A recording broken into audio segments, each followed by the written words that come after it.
दिल्ली के police commissioner रहे TR Kakkar ने 2020 में एक बार कहा था कि स्वतंत्रता के बाद की सरकारों ने प्रशासन और पुलिस के मन में ये बात बिठा दी कि एक समुदाय विशेष को हाथ नहीं लगाना है। बीते वर्षों में ये स्थिति बदली है। 36 साल की आईपीएस की नौकरी में मैंने इस चीज को भुगता है।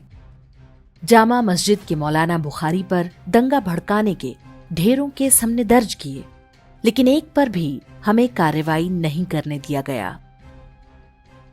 पिछले 65 साल जो थे उसमें प्रशासन को इस तरह चलाया गया, प्रशासन के लोगों में ये धारणा डाल दी गई कि एक कम्युनिटी जो है उसको आप अधिक हाथ नहीं लगाना है, या लगाना है तो पूछ के लगाना है। ये एक वो जमाना था और एक ये है। कभी कभी बुरी आदतें जाती नहीं लोगों के, तो उसके लिए उनकी डेंटिंग पेंटिंग करवानी पड़ती है कायदे से, जिससे उनकी बुरी आदतों को हम ठीक कर सके। और यही डेंटिंग पेंटिंग आपने देखा होगा कल बरेली के अंदर, हो मौलाना भूल गया कि शासन किसका है। योगी आदित्यनाथ का ये वक्तव्य बताता है कि स्वतंत्रता के बाद हिंदुओं के लिए बाकी बचे भारत में शासन प्रशासन के नाम पर कैसा घोटाला चल रहा था। भारत की सभी केंद्र और राज्य सरकारें मजहबी समुदाय को बता रही थीं कि तुम सबसे स्पेशल हो।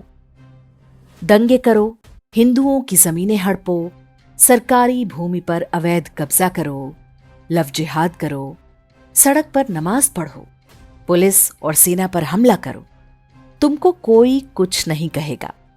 जो कहेगा वो नफरत फैलाने वाला कहलाएगा। सरकारें उसे जेल में बंद करेंगी, सुप्रीम कोर्ट उसे हेट स्पीच करने वाला करार देगी। लेकिन तभी देश की हवा बदल गई। जनता ने केंद्र में नरेंद्र मोदी और फिर उत्तर प्रदेश में योगी आदित्यनाथ को मुख्यमंत्री बना दिया। मजहबी समुदाय को पता चला कि वे कोई स्पेशल नागरिक नहीं हैं, वे भी भारत के एक सामान्य नागरिक ही हैं। मजहबी माफिया हो या कोई छुटभैया जिहादी, जो भी दंगा करेगा वो दंगाई की मौत मरेगा। कांग्रेस, समाजवादी पार्टी और सेकुलर पार्टियों ने इतने वर्षों में उन्हें जो स्पेशल होने का एहसास दिलाया था, वो सब तो झूठ था। ऐसा नहीं है कि लोगों ने पहले बुलडोजर चलते नहीं देखा था।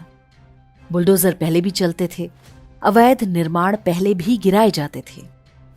योगी ने बस इतना किया कि उन्होंने उन अवैध धारणाओं पर भी बुलडोजर चला दिया जिन्हें स्वतंत्रता के बाद से कांग्रेसी, समाजवादी और वामपंथी तंत्र ने बड़ी ही मेहनत से लोगों के मन मस्तिष्क में बिठाया था।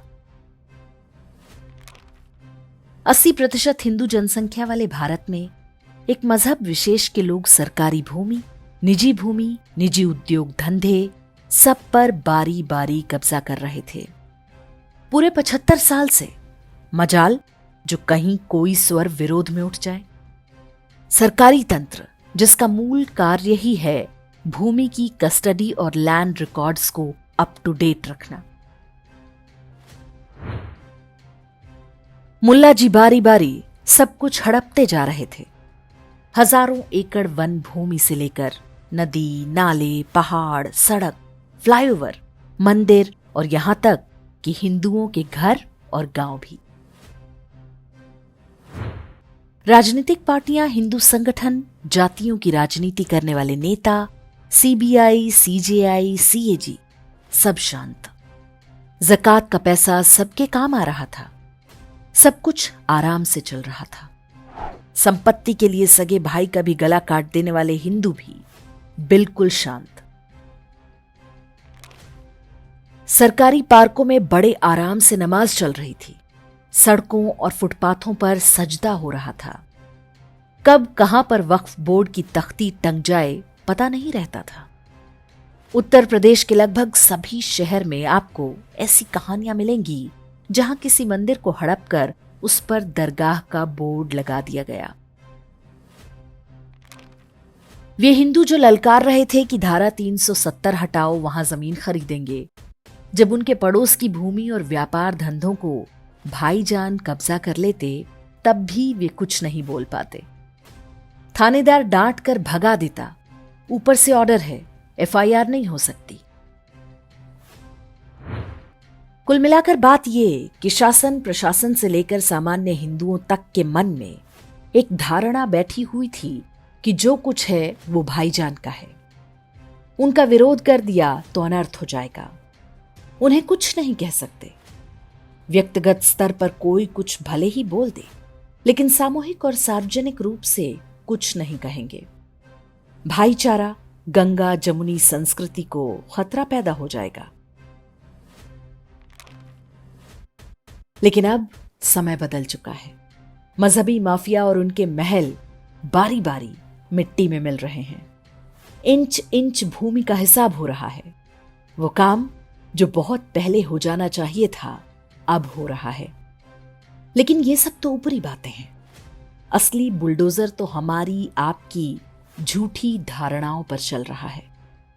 हम जो सोचते थे कि देश में अब कुछ नहीं हो सकता, ये परिवर्तन हमारी जागृति और एकता से संभव हुआ है। हम सजग और एकजुट रहे तो ये आगे भी जारी रहेगा। जातियों के नाम पर आपस में चाहे जितना लड़ लीजिए, लेकिन अपने बच्चों के भविष्य के लिए आपसी एकता को ना टूटने दें। मजहबी गिद्ध उसी से सबसे अधिक डरते हैं।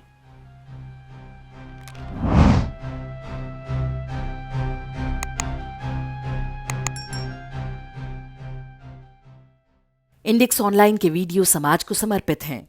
आप इनको डाउनलोड करके जैसे चाहे वैसे प्रयोग कर सकते हैं। चाहे तो आप हमारे टेलीग्राम चैनल से जुड़ सकते हैं। वहां सारे नए पुराने वीडियो आपको मिल जाएंगे। हमारे सोशल मीडिया लिंक हर वीडियो के डिस्क्रिप्शन में होते हैं। हमारा एकमात्र उद्देश्य हिंदू समाज को जागृत और एकजुट करना है। इसमें सहभागी बने। धन्यवाद।